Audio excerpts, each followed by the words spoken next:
Vous l'avez détesté. Il vous a gêné. Il est de retour.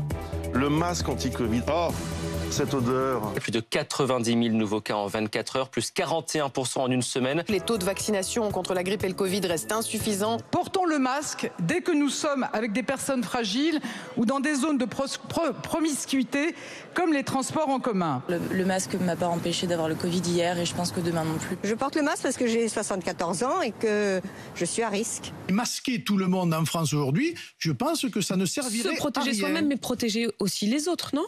On ne va pas chaque fois faire de la peur une politique d'État. Il y a une colère sourde chez les Français, me disait un conseiller de l'exécutif. Et quand c'est sourd, c'est encore plus inquiétant car ça peut exploser à tout moment. Et on dit l'acceptabilité des Français. Mais est-ce que les Français acceptent aussi que nos enfants ne sont pas soignés?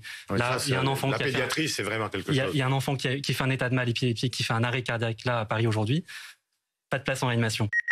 La guerre en Ukraine et ses conséquences sur notre énergie. Les Français, ça fait bien longtemps que pour beaucoup, ils ont du mal à boucler les fins de mois et ils ont adapté leur comportement pour ces économies-là. Les petits gestes, il ne faut pas les ridiculiser. Notre consommation a baissé, on va dire quasiment de 7%. Mais ce que nous dit RTE, ça va pas être suffisant. Parce qu'on ne produit pas assez d'électricité aujourd'hui. On est obligé d'en importer. Grosso modo, gagner 20% de capacité de production de l'hydroélectricité si on se mettait juste d'accord sur quelques règles européennes. Ça, c'est des choses, c'est des investissements qui peuvent être faits dans les deux prochaines années. C'est ce qui nous permettrait de passer le pic.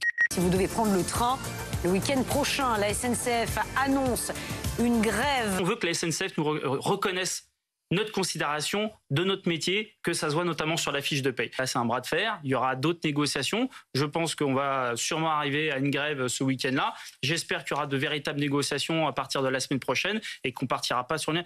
on n'est pas là pour embêter les gens.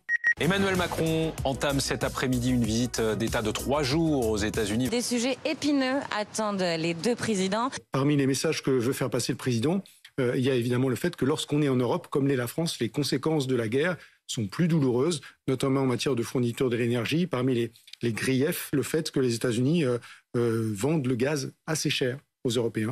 On apprend ce matin que l'Union européenne prépare un tribunal spécial. Soutenu par les Nations Unies pour enquêter sur les crimes d'agression de la Russie et la traduire en justice. Nous avons actuellement des informations sur plus de 100 soldats russes, des photos d'eux et des endroits où ils se trouvaient. Un travail titanesque pour les autorités ukrainiennes qui continuent de collecter des preuves. Une fois qu'on a établi les faits, il faut effectivement procéder à l'enquête pour remonter la filière et voir qui sont les responsables, qui sont les donneurs d'ordre et qui doit légitimement comparaître devant ce tribunal.